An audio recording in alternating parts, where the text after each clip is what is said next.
years, we have seen this event evolve from a community event to a true citywide event and really a national event. So we are very, very grateful to be back here today and to see the continued evolution of this event. And now to read the proclamation from the Mayor of Chicago, we have someone here who has over 30 years of experience committed to social change for all communities in Chicago. She is a great friend of our museum and the chair of the Chicago Commission on Human Rights. I give you Commissioner Mona Noriega.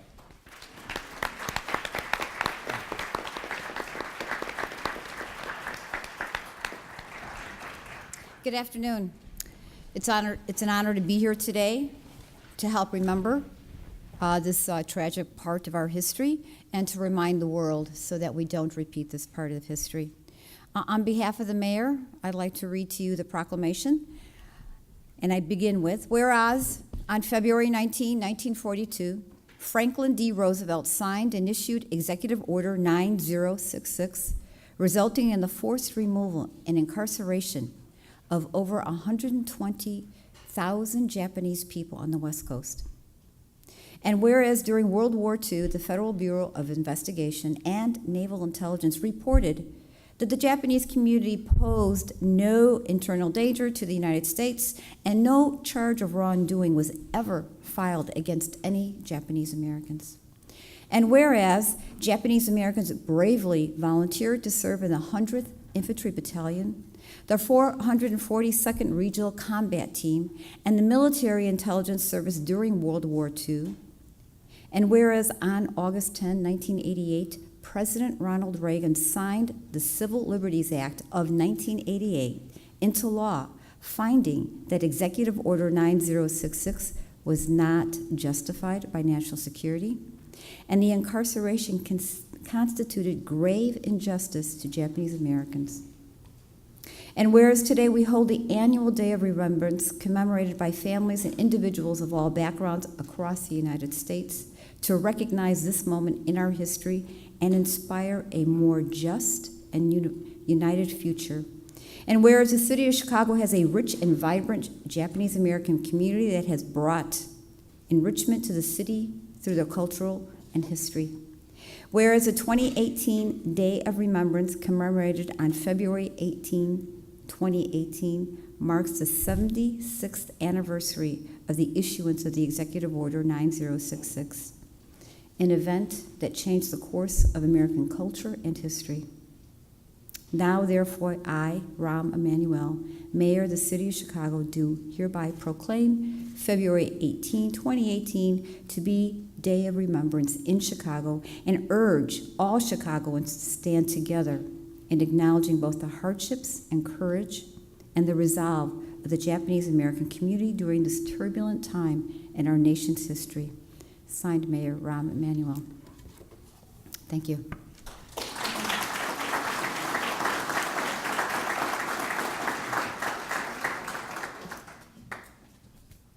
Welcome, everybody. My name is Brian Hara. I'm the president for the Japanese American Citizens League Chicago chapter. First of all, I want to acknowledge the sponsoring organization for today's event, the Chicago Japanese American Council, the Chicago Japanese American Historical Society, Japanese American Citizens League Chicago chapter, Japanese American Service Committee, and Japanese Mutual Aid Society of Chicago. I would also like to recognize all of those that were incarcerated in the camps during World War II. So if you are able to, please stand so we can recognize you if you are in the room.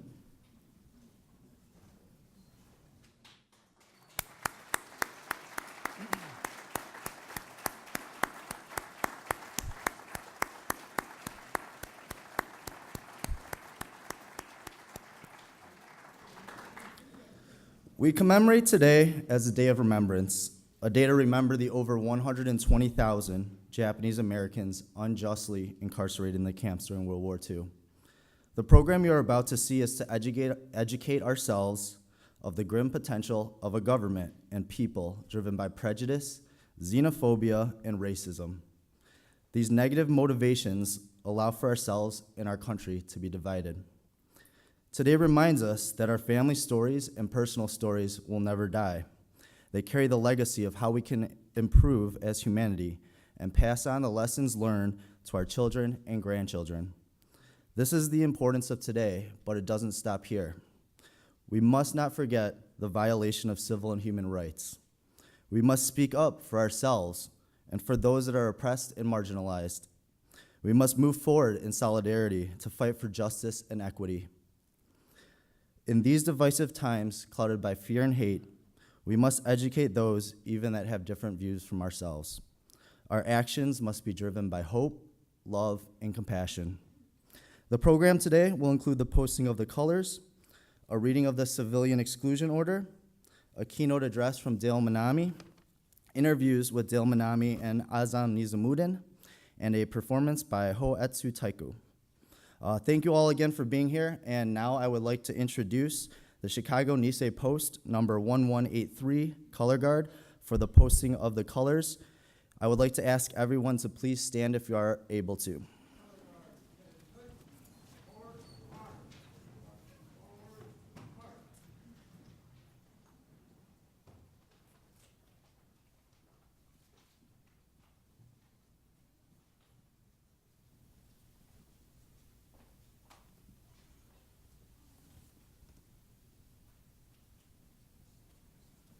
Okay, you may be seated. Thank you.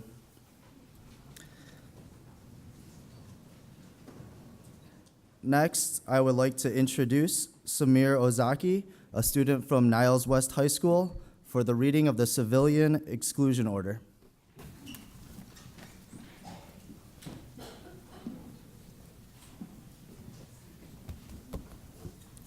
Good afternoon, everybody. Today I will be reading the Civilian Exclusion Order. To all persons of Japanese ancestry, Western Defense Command and 4th Army Wartime Civil Control Administration, Presidio of San Francisco, California, May 3rd, 1942. Instructions to all persons of Japanese ancestry. Pursuant to the provisions of the Civilian Exclusion Order number 34, this headquarters, dated May 3rd, 1942, all persons of Japanese ancestry, both alien and non-alien, will be evacuated by 12 o'clock noon, Sunday, May 9th, 1942. No Japanese person living in the above area will be permitted to change residence after 12 o'clock noon, Sunday, May 3rd, 1942, without obtaining special permission from the representative of the Commanding General, Northern California Sector at the Civil Control Station. Such permits will only be granted for the purpose of uniting members of a family or in cases of grave emergency. The following instructions must be observed. 1. A responsible member of each family and each individual living alone will report to the Civil Control Station to receive further instructions. This must be done between 8 a.m. and 5 p.m. on Monday, May 4th, 1942, or between 9 a.m. and 5 p.m. on Tuesday, May 5th, 1942. 2. Evacuees must carry with them on departure for the Assembly Center the following property. A. Bedding and linens, no mattresses, for each member of the family. B. Toilet articles for each member of the family. C. Extra clothing for each member of the family.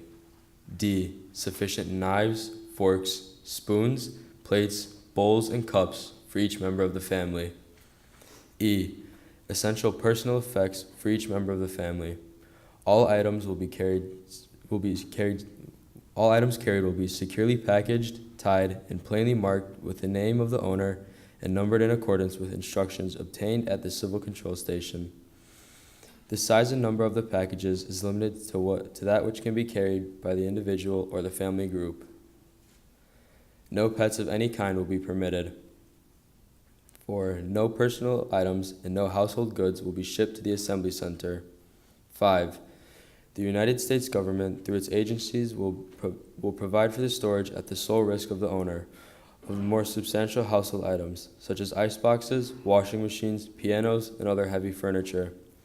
Cooking utensils and other small items will be accepted for storage if created, packed, and plainly marked with the name and address of the owner. Only one name and address will be used by a given family. 6. Each family and individual living alone will be furnished transportation to the Assembly Center or will be authorized to travel by private automobile in a supervised group. All instructions pertaining to the movement will be obtained at the Civil Control Station. Go to the Civil Control Station between the hours of 8 a.m. and 5 p.m. Monday, May 4th, 1942, or between the hours of 8 a.m. and 5 p.m. Tuesday, May 5th, 1942. To receive further instructions, Gerald DeWitt, Lieutenant General, U.S. Army, commanding.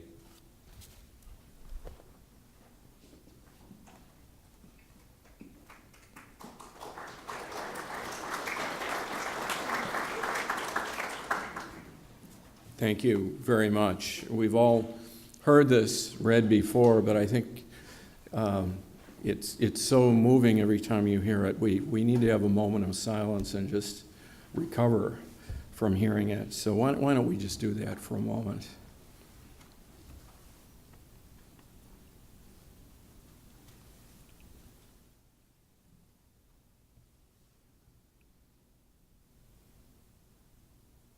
Thank you very much. So our keynote speaker today is a very distinguished attorney practicing law in San Francisco. He also has committed himself to civil rights, including representing defendants in World War II internment cases. For his civil rights work, our speaker has received the American Bar Association's coveted Thurgood Marshall Award. When I tell you who some of the other recipients of that award are, you'll get a sense of how important this award is. Some of the other recipients include Justice Ruth Bader Ginsburg, Judge Abner Mikva, and of course, Justice Thurgood Marshall himself. I give you our keynote speaker, Dale Manami.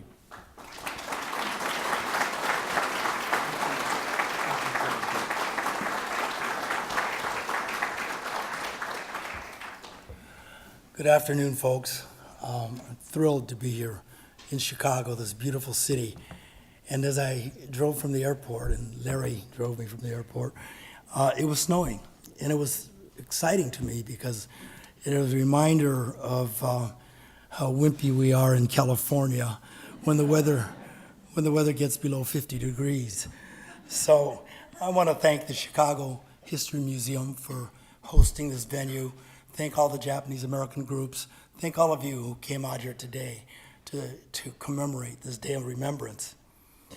I attended my first Day of Remembrance in 1976. It was the first Day of Remembrance in the United States in Puyallup, Washington.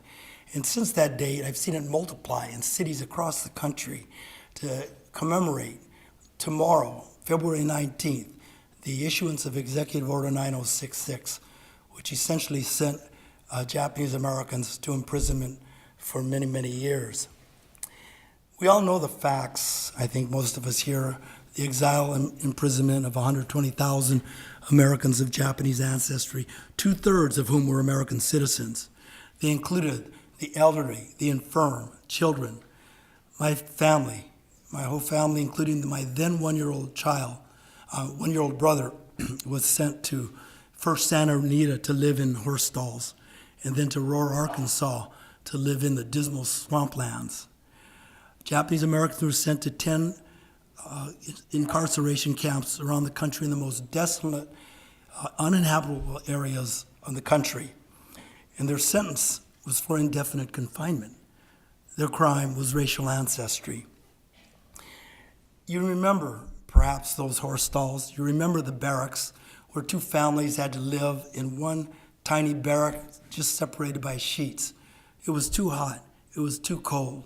There was terrible food, inadequate medical care. You remember, if you can, or visualize, in Aurora, Arkansas, a 10 by 20 plot of dirt. And in that plot are little headstones named Baby Morimoto, Baby Sato. And these are children who died stillborn or in infancy. They never had a chance because of the inadequate medical care.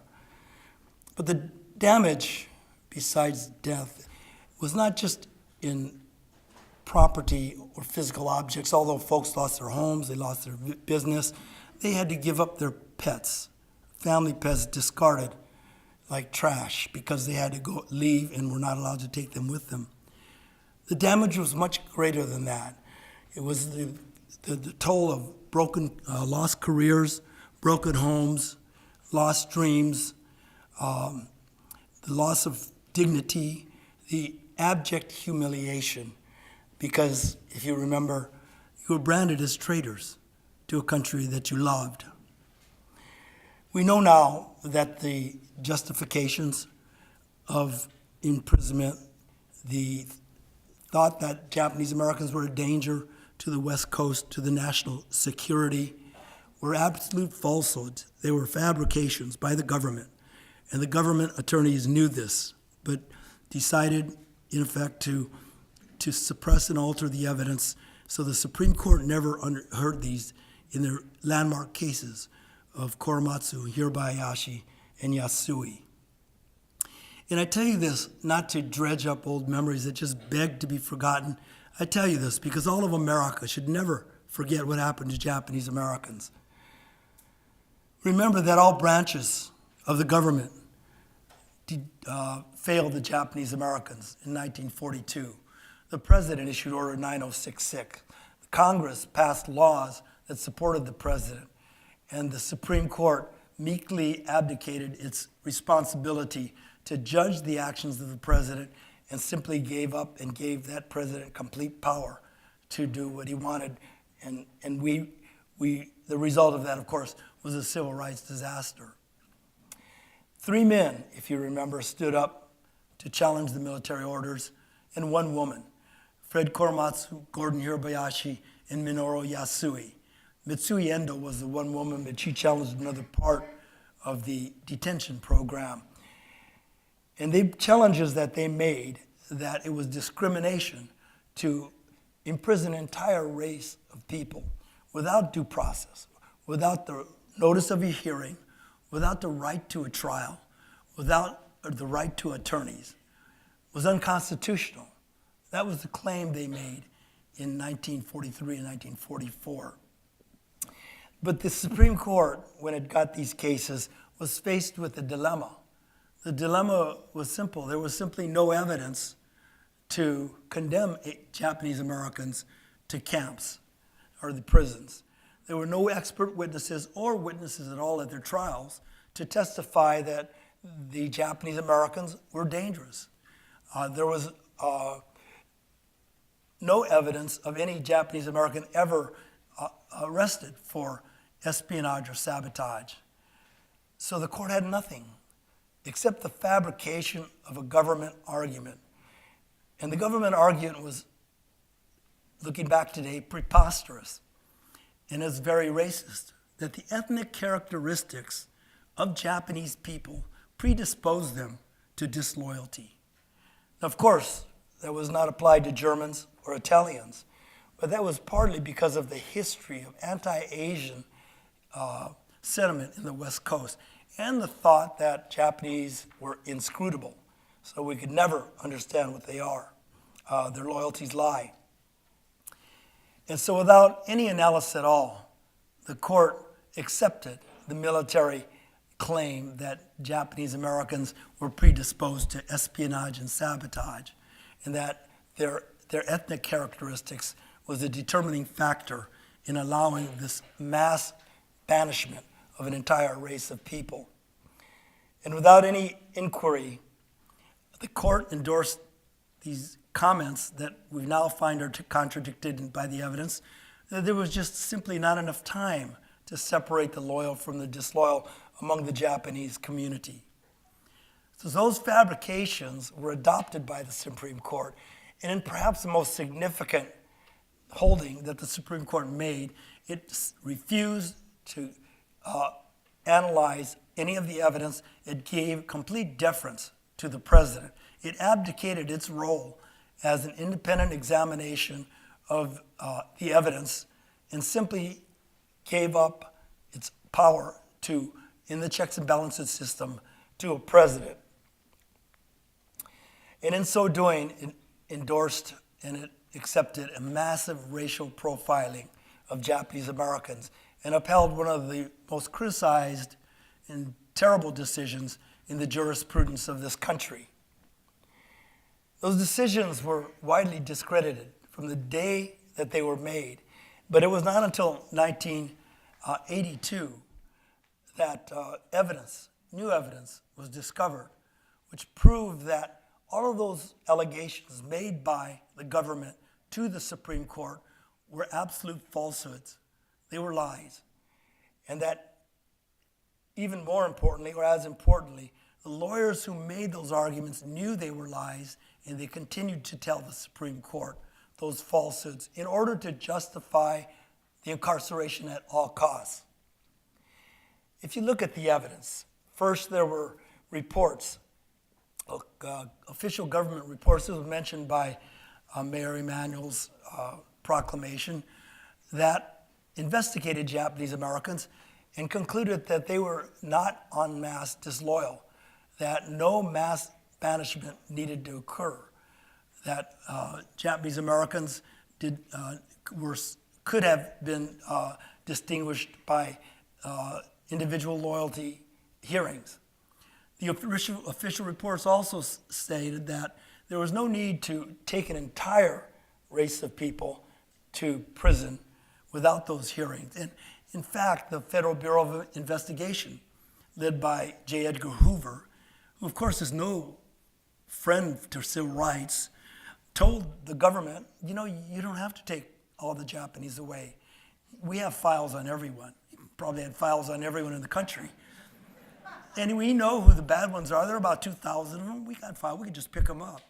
And yet that report and the report of the Office of Naval Intelligence, the official report that was commissioned to investigate Japanese Americans, was never given to the Supreme Court. Thirdly, there were allegations of espionage made by General DeWitt, who issued the civilian exclusion order that was read earlier. General DeWitt was a notorious racist. He said, a Jap is a Jap. A piece of paper will not change that. And so he issues these orders and alleging espionage by Japanese Americans on the West Coast. The Federal Communications Commission and the FBI investigated every single instance of allegation of espionage and found them to be, as one lawyer said, intentional falsehoods. And finally, a researcher named Aiko Yoshinaga Herzig discovered an amazing document. In the Supreme Court, General DeWitt submitted his final report, the official justification for the exclusion and detention of Japanese Americans. And the final report said, we just didn't have enough time to separate the loyal from the disloyal. That official report became the Bible for the court to make its decision. But what was discovered later on by Aiko was there another official report, the pre-final, if you will, DeWitt report. And in that report, DeWitt actually says, no, it's not the matter of time. It wasn't a matter that there was insufficient time. It's a matter that you just cannot tell what he calls the sheep from the goats. Because of the racial characteristics of Japanese, it's impossible to know who's loyal and disloyal. Well, War Department officials knew that would never fly in the Supreme Court. Eventually, all those copies of that report were burned, and a certification of the burning was actually discovered by Aiko Yoshinaga Herzig. And so the Supreme Court was left with an altered record, a manufactured record, a record that was 180 degrees different than the first report and the first conclusion. In other words, it was an intentional falsehood, as the lawyers said.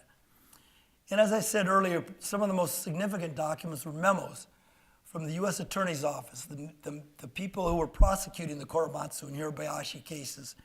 And in those memos, they asked the court, their superiors, we can't tell the court these arguments that they're disloyal, that you can't separate the disloyal from the disloyal, that there's espionage. Those are, as they put, intentional falsehoods. And if we do not tell the Supreme Court, it will approximate the suppression of evidence. And yet, these memos fell on deaf ears to the degree that they were read but they were not heard. They were not argued to the Supreme Court in complete derogation of their duty of ethics as a prosecutor to not withhold evidence. And so the Supreme Court was left with this very thin record and meekly deferred to the President of the United States. And again, we had this decision that unfortunately is not, here it says the court found them unconstitutional. Actually, the court found what happened to Japanese Americans as constitutional. So just cross out the "un" when you read this. And otherwise, it's really a wonderful document. But the decisions were constitutional, and they still remain as precedent today. So with these new documents, I was called by Peter Irons, who found some of them as well. And we reopened the cases in 1983. This is almost 40 years later. And we asked that the courts overturn their convictions during 1943, affirmed by the Supreme Court in 43 and 44, on the basis of what we called manifest injustice. They're known as coram nobis cases, but it's Latin that you don't have to know, because we didn't even know what it was. We had to look it up. And with those new evidence, we were able to get all the men's convictions overturned.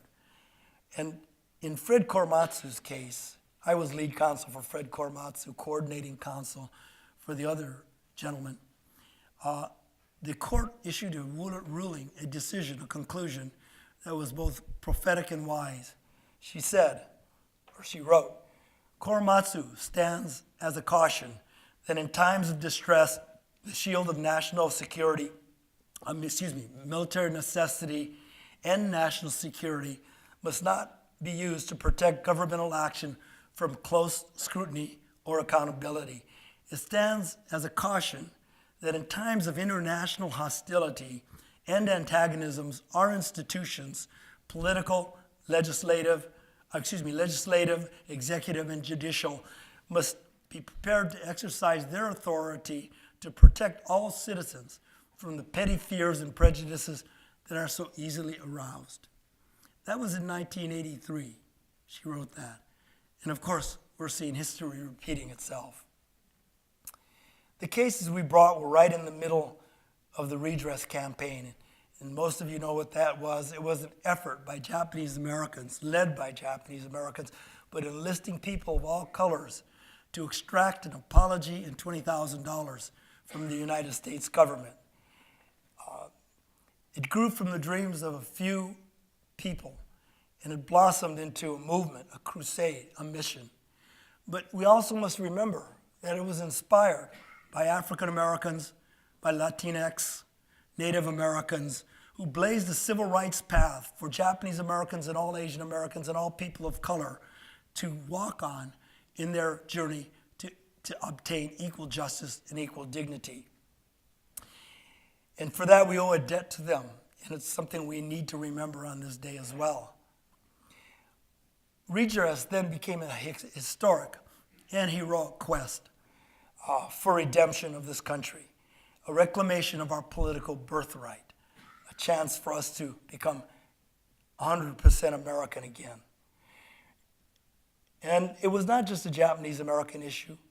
This became an American issue. It was an issue about protecting the Constitution, protecting our civil rights, and revealing what this nation's core values should be. So, in 1988, President Reagan signed the bill. And for us, it was a victory to be able to stand up to the most powerful country in this world and say, what you did was wrong. And significantly, our United States of America agreed. So about 82,000 Japanese Americans who were still living at the time received the $20,000 in the apology. And it was far more than many more people than the government had projected. And I believe, the Issei and Nisei were just so dang stubborn. They refused to die until they were vindicated. And so for those of you who were there, who received your redress, who went through the incarceration, I salute you. In thinking about I thought about the conclusion that the commission, the official commission that issued the report that led to redress, said at the end. It said, the broad historical causes that shaped the exclusion and detention were race prejudice, war hysteria, and the failure of political leadership. That declaration should be the official history of the incarceration and its aftermath. And I'm reluctant to weigh in here, but I have a few comments about history. You know, being in the Chicago History Museum, it's a little bit daunting to talk about history, because history to me is a very complicated concept. It's not as simple as the statement, those who cannot remember the past are condemned to repeat it, which is true. But I think the concept of history is more complex than that if you break that down. Because for one, there are a lot of people who don't even know the history. People come to me all the time when I give these speeches or in other contexts and say, you know, I never knew that happened to Japanese Americans. Did that really happen? I mean, they had never heard about the incarceration and this terrible tragedy and black episode in American history. I think others refuse to believe history as it's told. You know, think of the Holocaust deniers. There are people today who believe that the incarceration never happened. And yet they claim also that that Japanese Americans were dangerous when history says that they were not. Even though not one Japanese American was arrested for espionage or sabotage. And they say the camps were for our own protection. When they were framed by barbed wire fences, the guns pointed in. Then there are those who are aware of history, but choose to ignore its lessons. That's where expediency trumps knowledge. And you could think of the Vietnam War in its aftermath, the war in Iraq and Afghanistan, a repeat of history when we knew that there were going to be total failures, which they're turning out to be.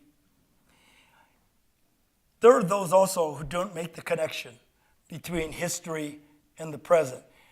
Donald Trump's Muslim ban, the travel ban, in his statements that Muslims are unassimilable.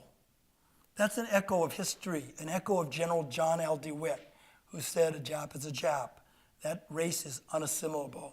Another echo of history, 1882, the Chinese Exclusion Act, where Chinese were deemed unassimilable and not fit to be part of this country because of their foreignness.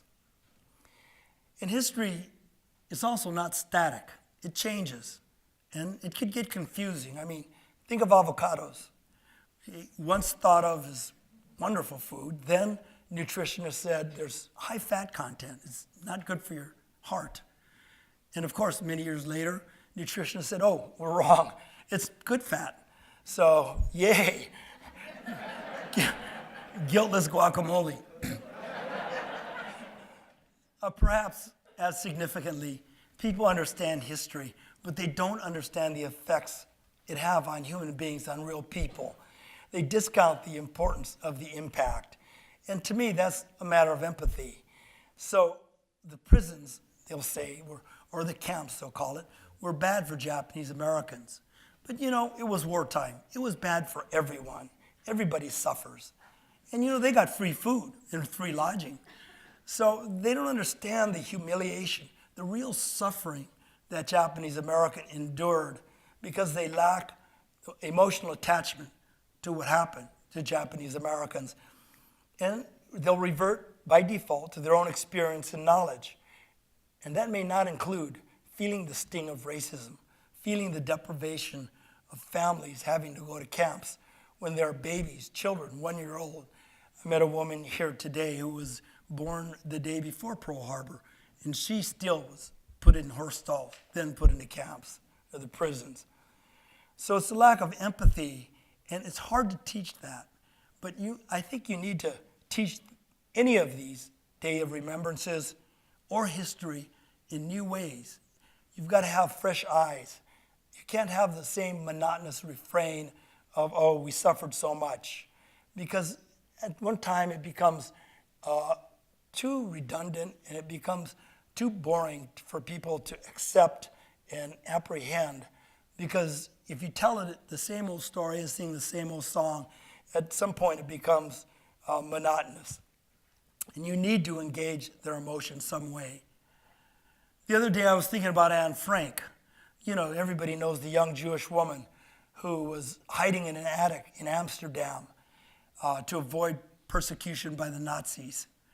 And there was a window in the attic. And in the window, through the window, Anne Frank could see the blue sky. She saw overhanging limbs of a chestnut tree. She saw birds flying by.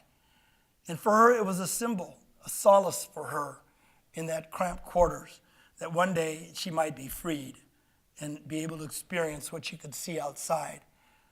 And yet she was discovered, taken to the prisons, the death camps, where she died. And years later, that chestnut tree started to die. And the authorities said, we're going to just cut it down. And wiser souls said, no, we're not going to cut it down. We're going to cut shoots off the branches. And we're going to plant those shoots around the world as living reminders of the worst Holocaust in the world's history. And so by doing that, those shoots became a symbol, again, of some of the things, the terrible things that happen that people do to people that should never be repeated again. And so telling the stories like about the Holocaust in new ways, it's the same as Japanese Americans need to tell the stories in new ways, and we are. We're at Korematsu Day in 5 states. Senator Mazie Hirono, Senator Duckworth from this state have introduced a resolution to have a Korematsu Day around the country. Senator Hirono has also introduced a bill, civil liberties bill, to prevent what happened to Japanese Americans to happen to anyone again. We have schools named after Fred Korematsu. We have a Korematsu chair in Hawaii. We have a Korematsu Institute in Seattle, Korematsu Center in San Francisco. So we have these symbols of what happened, not only in the failure of the courts, but also the failure of the government for Japanese Americans. And those symbols tell the stories. Recently, a movie, And Then They Came for Us, was screened here about the incarceration. The Story of Minyasui is a movie that will be shown. A play called We Hold These Truths about Gordon Hirabayashi is circulating. So those media efforts also help spread the word, teach people about what happened to Japanese Americans. I think the stories of the Nisei veterans, some of whom were here today, those stories need to be told. And the Nisei Veterans Organization, the Go for Broke organization, tells those stories of those valiant men who fought during World War II against the Nazis, against fascism, while their families were languishing at home in concentration camps, was a great, great irony of history. So I think by telling these stories in new ways, they become constant reminders of the horrors of racism and ignorance. And there's another way to ensure our legacy of the Day of Remembrance, and that's to connect our stories with other people's stories. If you go through Japanese American history and think about it, you find the issues that are common among marginalized people. There are immigration bans. There are racial profiling, massive racial profiling, which led to the incarceration. And you have the failure of the laws to allow Japanese to marry the person they loved if they were not Japanese. You know, the right to marry somebody you love, the right to immigrate to the immigration to this country, and the right to be free from massive profiling. These are issues that are now being played out in this country itself. The immigration ban. You have the LGBTQ community wanting to marry each other. And the whole idea of racial profiling should give us some empathy, some little window on the experience of Black Lives Matter in African Americans who are subject to the kind of racial profiling in maybe a more daily basis and more virulent basis than Japanese ever were. So we're now in the crucible of an unprecedented assault on our civil rights, immigration, our environment, social services, and the freedom of the press. And I could go on, but it just depresses me. But I do know that simply reminiscing about these injustices or these issues does not move us forward as a people, as a society, unless we act. And you cannot fight every battle in this war because there are too many. So you must select your battlefield. For me and some of my friends, we've started a program or a project called Stop Repeating History. And we're trying to connect the experience of Japanese Americans to the current experience of Muslim and Arab Americans. And this has gone on since the Persian War, the demonization of Muslim and Arab Americans. And so to connect that experience and make that connection and make that political support for each other, I think was very important. And the context or the catalyst was Donald Trump's bigoted denigrations of Mexicans, of immigrants, of Muslims, and his connection to white supremacists. And when he issued the travel bans, which are really a Muslim ban, it inspired us to act. And these Muslim bans were against predominantly Muslim countries. So we assembled our work team from the old Coram Nobis cases, and we enlisted the children of Fred Korematsu, Gordon Hirabayashi, and Min Yasui to file an amicus brief in these various courts that are fighting Trump's bans. And we had the help of a really wonderful firm, Aiken Gump. And so these bans are now processing their way through the Supreme Court, up to the Supreme Court. And at the same time, we wanted to start an educational initiative because the small microcosm of this travel ban is being played out in a larger context of attacks on democracy, on attacks on the checks and balances system.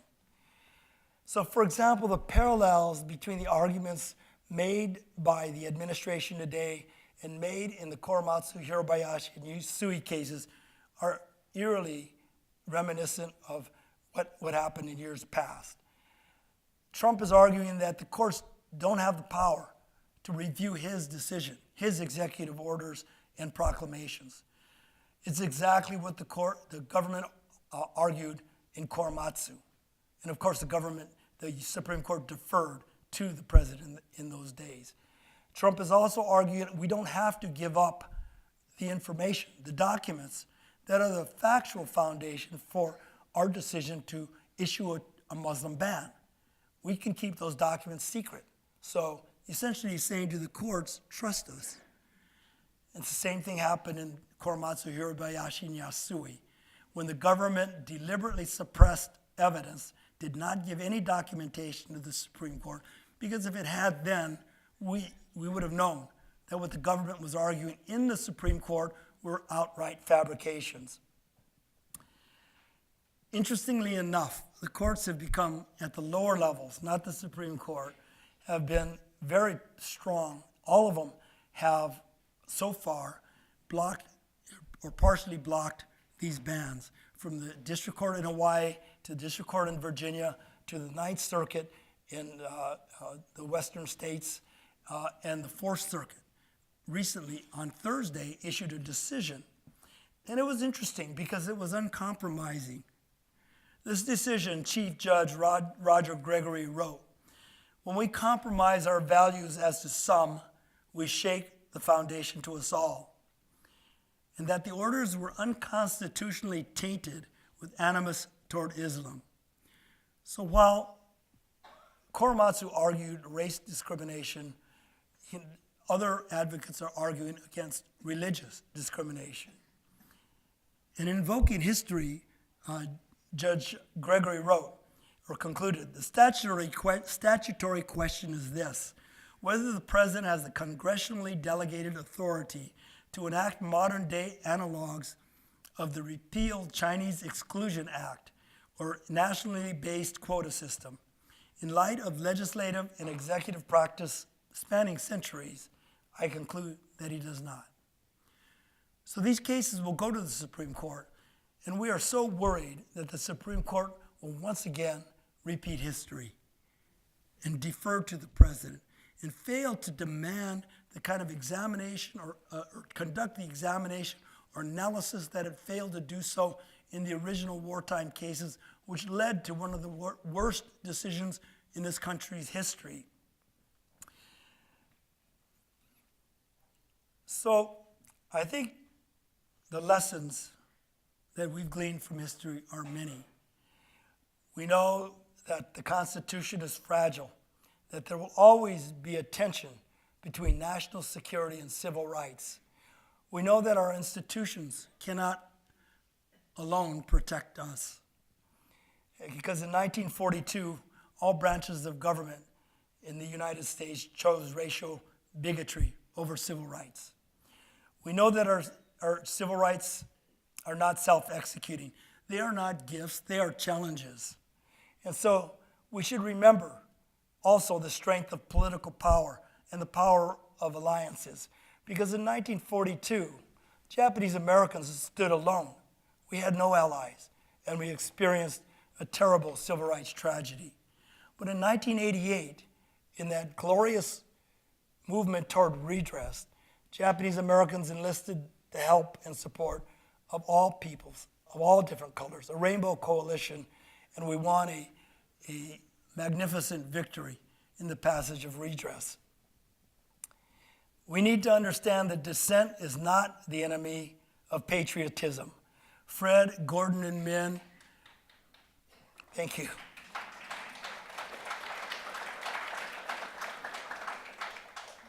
Fred, Gordon, and Min were vilified. They were ostracized. They were branded as troublemakers and traitors.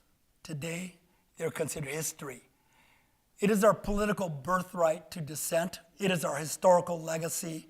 It is our duty as Americans.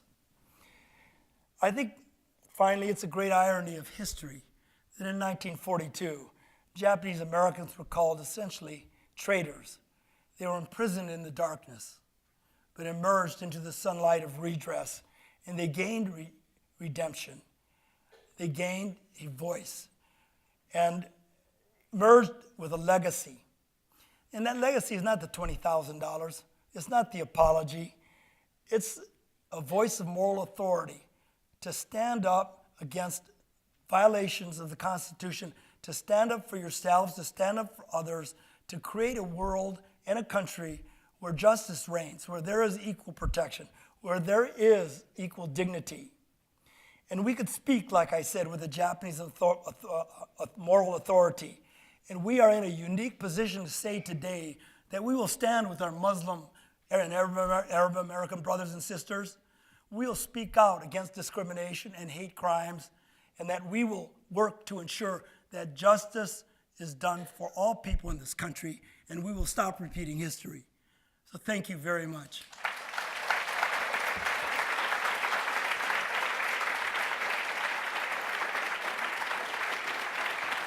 Thank you very much.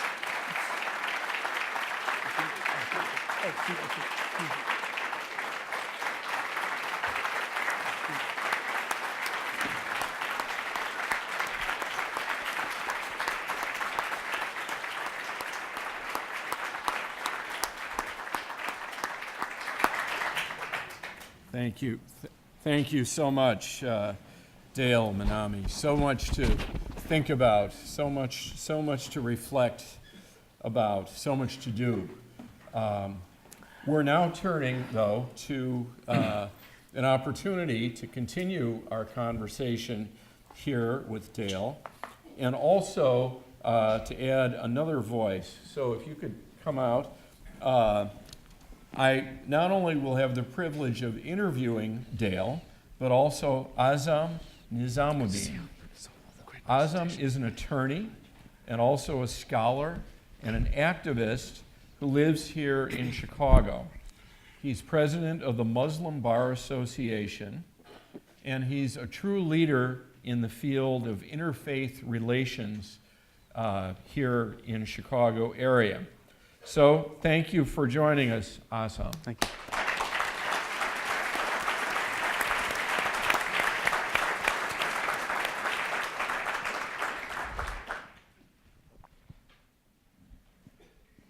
So I have to warn the audience, you have 3 lawyers on the stage. But I was a lawyer before I was president of the museum, and as with the other 2 lawyers, also have a civil rights background. But we've all taken the oath that we're not going to talk about legal technicalities. But I am going to open with a question to Dale about an aspect of the law that I think is interesting in the context of this history that you've heard, which is when you read the Korematsu decision from 1942, a number of the justices expressed their opinions. The majority opinion came out the way we all regret, but there were dissenting opinions. And could you tell us, Dale, what those dissenting opinions have meant to you?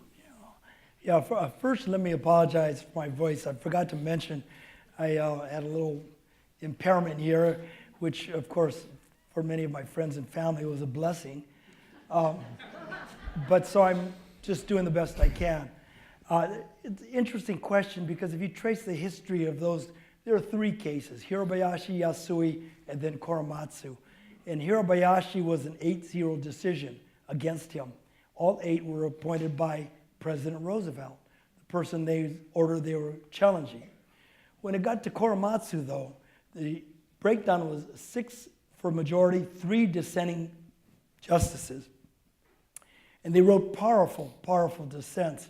In fact, they're so powerful that they're being cited today.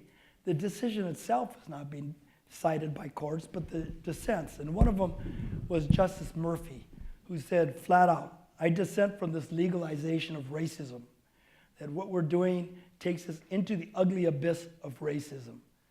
And so this uncompromising dissent is now being quoted in some of these, in the Muslim ban cases.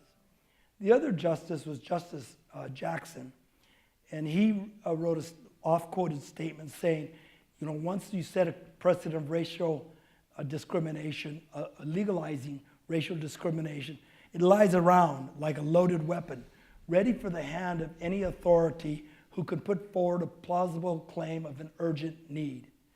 So by challenging those statements of national security, Justice Jackson is saying, we can't just accept what people are saying. We need to analyze what they're doing. And so those dissents become, and he's been cited too in the Muslim bans. So I think those dissents to me become really valuable benchmarks in the other litigations that are occurring where racial discrimination is being challenged. Thank you very much. And by the way, Dale with half a voice is worth more than all the rest of us with our full voices. So no need for an apology there. Azam, Dale left off at the end of his speech talking about the situation of Muslims in America. Let's bring your story onto the stage.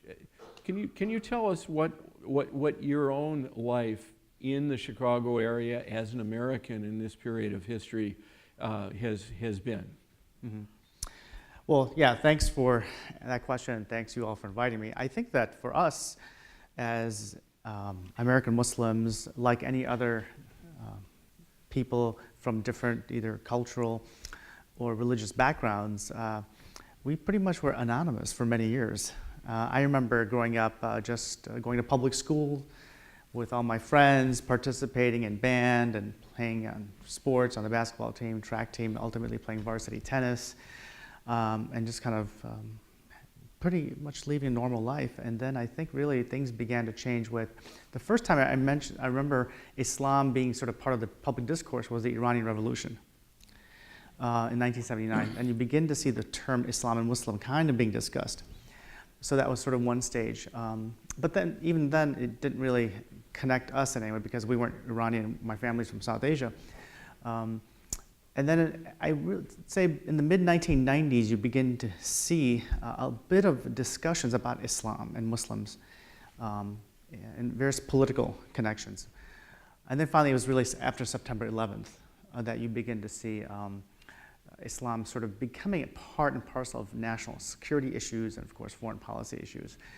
And ironically enough, as I was telling both Dale and Gary that before law school, I had done graduate studies in religion. And I decided to go for law school instead of my PhD program, which had been 6-7 years. But after September 11th, I began to getting a lot of calls from churches and agencies and groups to talk about what Islam is and sort of dispel some of the misconceptions. And when I went to civic groups and church groups and I asked them, why did you invite me to speak when you have other, media and other kind of experts? And they said, because we don't trust the government and we don't trust the media. And I found that somewhat reassuring because what it was telling me is that Americans are going to think beyond the headlines. Now, this is early 2000s, of course, but I think so much has changed since then that I think a lot of Americans in particular have to sort of recalibrate how do we understand information, how do we sort of compare it with news, and how do we sort of judge certain kinds of issues. And this became really important, I think, in particular because I remember coming back after giving my final exam at Loyola University in 2015. I came home and I talked to my daughter and my wife, and my daughter I said, how you doing, sweetheart? And the first thing she said is, Dad, do we have to leave this country? And she was 9 years old at the time. And I said, no, why would we have to leave the country? She said, because Donald Trump said that Muslims are going to be, they can't come to this country. This is during this campaign season when he was making those comments. And I thought, wow, because remember, this is late 2015 when none of us thought he'd be elected. So a lot of us didn't really think about much of his chances, his rhetoric, except that it was just extreme and not really acceptable. But the fact that a 9-year-old living in this country, it comes down to the visceral experience. So that's when I realized, wow, I need to really re-engage myself on this issue a little bit more. So I think that's been the experience, at least the last several years. Has the Japanese history informed any of your thinking since you've turned in the direction of considering these matters? Definitely. I think Dale mentioned the issue about history and learning history, not forgetting. When I was taking history and, in our American educational system, this was not an issue that I recall much. It wasn't really until I went to law school and we actually studied the Kiramatsu case. And that's when I really discovered this entire period of our American history, the 20th century, and even back then when I read the history and I understood the arguments of Justice Hugo Black, by the way, who's known for being one of the leaders of the Warren Court in the 60s of promoting civil rights. Ironically, he's the one who wrote the opinion. And Justice Black, I didn't find his reasoning persuasive. The deference to the executive branch was so huge, giving that much deference, even though you're simply incarcerating people based upon their race and religion, didn't make any sense to me at that time. So I think Kiramatsu, since law school, has certainly carried over with me, had a huge impact. And I remember a few years ago when Representative King out of New York came out and said that he believed in some kind of registry of Muslims and Arabs.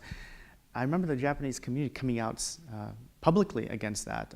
In fact, we had a press conference with members of the Japanese Association here in Chicago and the Council of Islamic Organizations coming together to make a stand. So I think both Kiramatsu, the legacy of Japanese internment, has had a profound effect on me in many ways. So, Dale, we heard references to war there. In the Supreme Court decisions, there were many references to war, and some of the justices said that, in war there are different standards. We've essentially been at war constantly since 2001, since 9/11. How does that affect how the law may see things? Since World War I, from the American standpoint, was 4 years, and now we've gone 17 years. Justice Antonin Scalia said it pretty wisely, I think, before he passed away, obviously. He said, during times of war, the laws become silent. And while that is somewhat true legally, it doesn't mean politically it's the same thing. But if that argument were extended, and it has been, because after 2011, I remember George Bush saying we're at a war with terrorism, and it's a never-ending war. And if it never ends, and if you never have laws to protect civil rights, then your civil rights are compromised forever.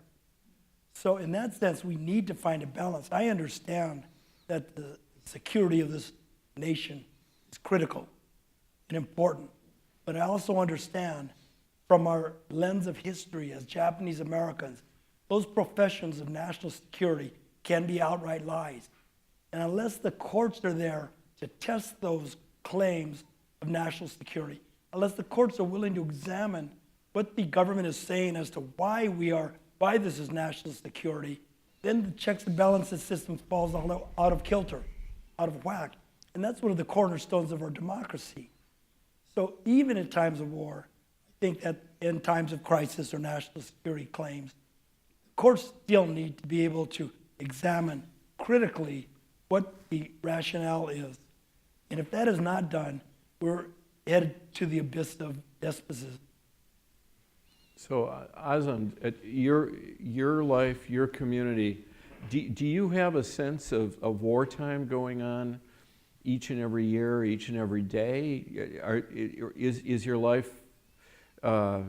mostly like it was before this came up when you were sort of an anonymous student? I mean, how does the fact that America is at war enter into the way you go about your day? Sure. I would look at it in two ways. One is the whole issue of, I think, America's sort of place in the world as a superpower, I think has had an impact, particularly on Muslims, both abroad and here. And then, of course, after September 11th and wars in Afghanistan, and of course, Iraq and Syria, I think have had a continued the theme that somehow America is going to be at war with certain segments of the Muslim world, like the Taliban, for example, in Afghanistan, or ISIS in the Middle East, and so forth. And I think that those foreign policy episodes, coupled with military intervention, I think will continue to resonate. But I think with the issue of the travel ban, I don't think that has to do with war, honestly. I don't think it has to do with national security at all. I think it has to do with a importation of right-wing populism into the United States from Europe. And what I mean by that is European society in the late 70s, ever since the 80s and going to the 2000s, has had an increase in right-wing populism, which argues, number one, that a certain homogeneous community is under threat from outsiders. Those outsiders could be immigrants, they could be a certain religious minority, and that as a result, certain political leaders need to take action. And they target two groups. They target elites, so-called elites, right? Intellectuals, journalists. And secondly, they target the other, which could be a religious minority. But in the case of the last 15 to 20 years, it's been Islam and Muslims. And I think what we are beginning to see, certainly with the election of Donald Trump, is the importation of that ideology into American politics. That's an anomaly that has been part of our history generally, sort of a right-wing populism that focuses on, that the other is a threat. But if you look at the statements during the Trump campaign and now, that the threat is not from Canada, but it's from the Southern Hemisphere, right? It's the Southern Hemisphere. It's coming from Central America. It's coming from Mexico. And of course, from abroad through the Muslim world. So I think that idea that the other is a threat from a sort of assumed pure homogeneous American, whatever that is, I think is playing a much more greater role in a sort of discriminatory feeling, I think, for Muslims today than purely national security issues and war. May I Yes, mention something here? please.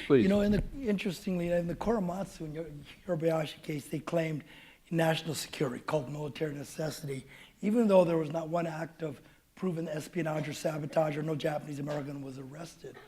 In the Trump Muslim travel ban, he's claiming the people from predominantly Muslim countries are dangerous. And yet there's been almost no example of any kind of terrorist act by any one of the countries that he's trying to ban. And in fact, the countries that had people who attacked the Twin Towers were from countries that were not banned. So his justification is not only thin, it's actually contradictory to what he's saying. Yeah. Would you agree, Azam? Yeah, I would agree. It's ironic that, for example, when you talk about certain forms of actions against the United States, the countries that were released in September 11th, that where some of the perpetrators came from, were Egypt and Saudi Arabia. And ironically, they weren't included in the ban. But I think what's important here, Dale, is also the idea that this notion that certain groups are a threat, not based on a certain incident, but just generally they're a threat, is based upon a falsity of facts and a falsity of assumption. That's why I think in even Kiramatsu, if you remember, the Solicitor General, Neil Katyal, exposed, I think, the fact that the Solicitor General under FDR, James Fry, I believe was his name, he had falsified the record to the Supreme Court to argue that the Japanese Americans were in fact a threat of national security. So I think in many ways, we as Americans have to be vigilant against claims made by government officials for a particular political agenda. I mean, we're very good when it comes to domestic issues. We get upset when it comes to taxations or budgetary issues and things like that. But as soon as government officials make a false claim about people from another country or a minority, we as Americans tend to just simply adopt it and run with it. And I think that's the concern that I continually have in terms of these kinds of governmental actions. So we've been talking about America. Let's talk a little bit about Chicago, and then I'll ask you about San Francisco. But these matters that we've been discussing, how do they play out here? Is Chicago simply an example, or is our story a little different? I think Chicago, with all of its issues, has done a pretty good job in trying to not follow the national example coming out of DC. For example, after September 11th, I mean, to his credit, George Bush also said that, I think it was in the first 6 to 8 weeks, he mentioned that this is not representative of the Muslim world. We're not against the Muslim world. We're not against Islam. And in fact, he even visited a mosque, to his credit. But Mayor Daley did exactly the same thing. I remember very specifically, Mayor Daley came out and said, we are not going to begin any kind of racial profiling of Arabs or Muslims of any kind. And he came out very forcefully and said that. And I think that set the tone, even back in our country in 2001 and also in Chicago. And I think Chicago, because of its diversity, despite the fact that there have been issues of segregation in Chicago, but that diversity and the ability for different groups to participate in both culture and government and business has somewhat immuned us from, I think, any overt action taken by any government issue. I mean, I'm not saying there's no racism, of course, there's problems in different areas, but I think as far as the Muslim community certainly is concerned, Chicago has set a good example. Dale, tell us about San Francisco. I think San Francisco is not a great example. We live in this liberal bubble. So, right. If you're discriminatory anti-Muslim, you're kind of ostracized. But if you go outside of that bubble and go to Los Angeles, for example, large city, the incidence of hate crimes against Muslims and Arabs has grown exponentially after Trump was elected. And so that's a scary fact because it's happened in other parts of California when people think it's a very liberal state. It's really not a liberal state, well, except now it's a blue state.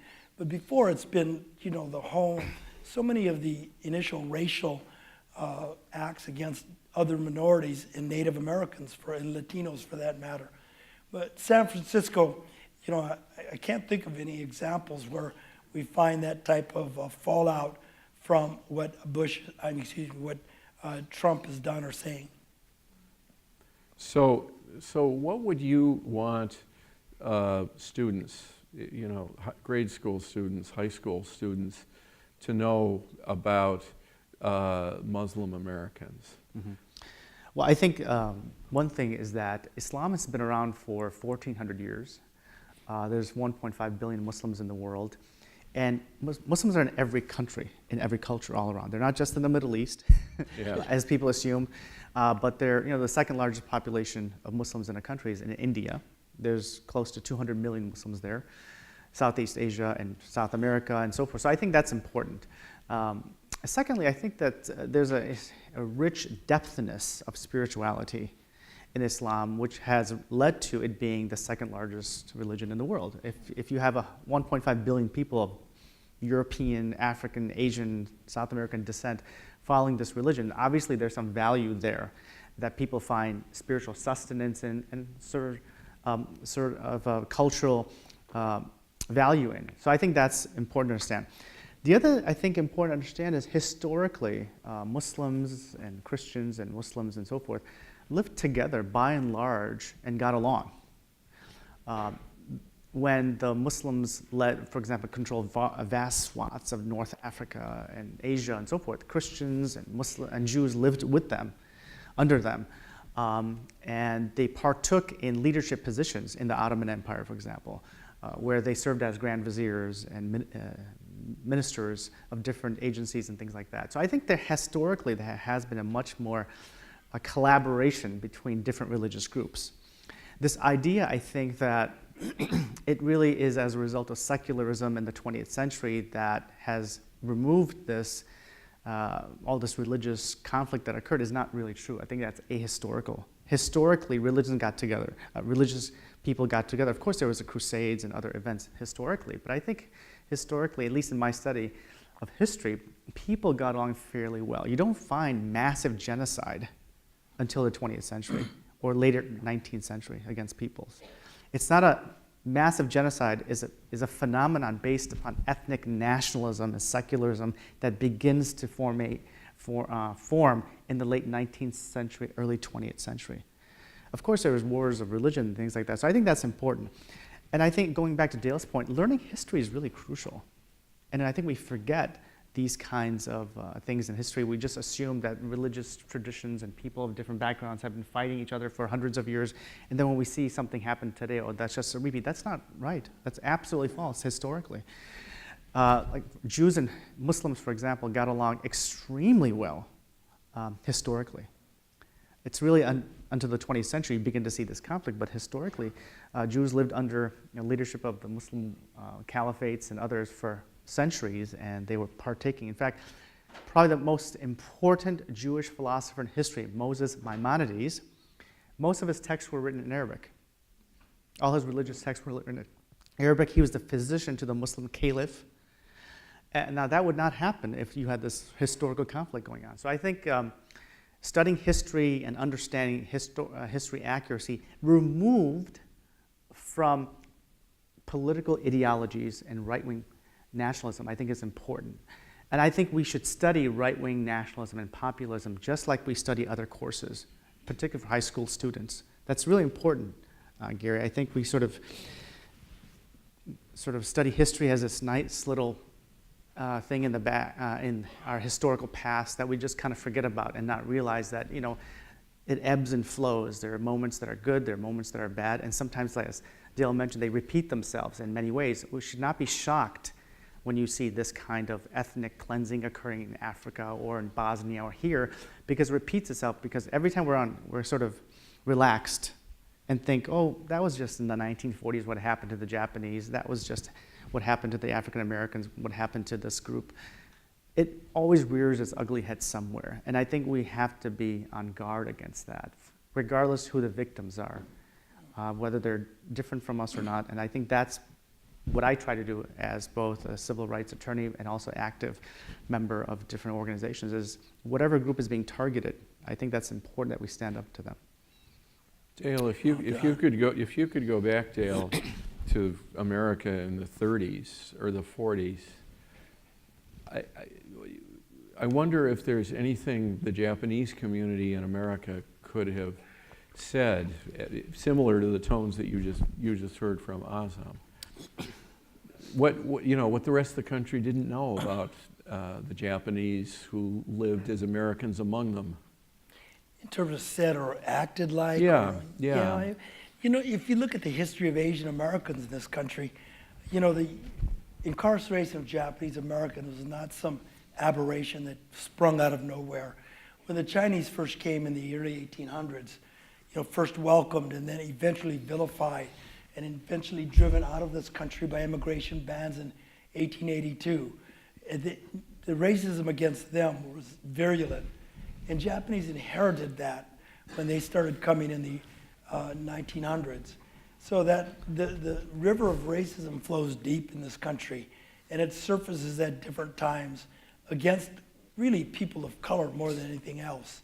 And so you see that commonality of experience between Native American, Latinos, Latinx, African Americans, and now Muslims, that this country has always had that type of undercurrent that is now surfacing in a very, very dramatic and disastrous way in terms of the openness of white supremacists.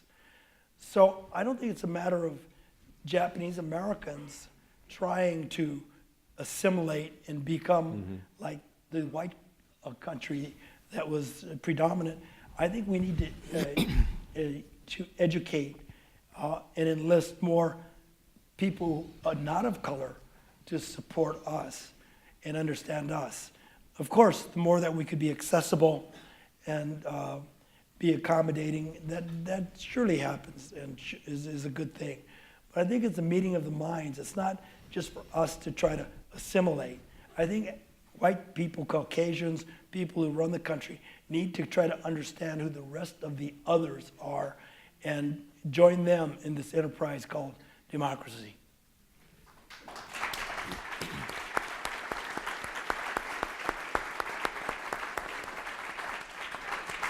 Well, the time is up on this discussion. Thank you so much. I have to say, those of us involved in history, you've laid all kinds of new responsibilities on us, and I think everyone in the room wants to help out with that. So thank you very much.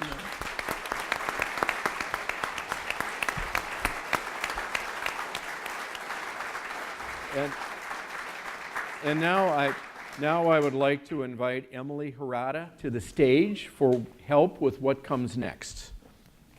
Thank you.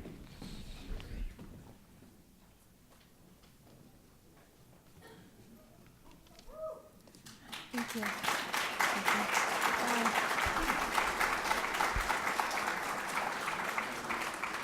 Thank you, Mr. Johnson, for that introduction. So, I'm part of Hoatsu Taiko.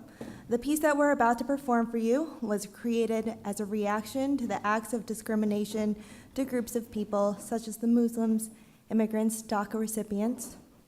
My grandfather, Masaru Hirata, was incarcerated as a teenager at Poston War Relocation Center. He never spoke about the camps to his wife, June, his family, or his friends. And I've learned that this is a common silence amongst the parents and grandparents of my JA friends, which guided me to question what their untold experience was like. With the earnest stories from my grandmother, musical help from my mother, Yvonne, reflections on my Contra project experience, and conversations within the Chicago JA community, I found two voices that I wanted to convey through Taiko. A rigid shikata ganai, or compliancy for survival voice, is resembled by sharp staccato rhythms, while opposing offbeat patterns and physical movement represent pent-up emotions in response to the unjust incarceration and alienation. The ending of the piece returns to present day through a song that asks, where do we go from here and what lies ahead? Thank you, and following this, please remain in your seats for the retiring of the colors by the Chicago Nisei Post, number 1183 color guard. Thank you.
Next, Japanese American Service Committee and the Historical Society launched a joint oral history project focusing on the Japanese American incarceration and resettlement in Chicago.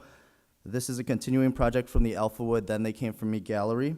For more information, or if you'd like to share your stories, visit the Japanese American Service Committee booth or the Chicago Japanese American Historical Society booth in the reception area after this.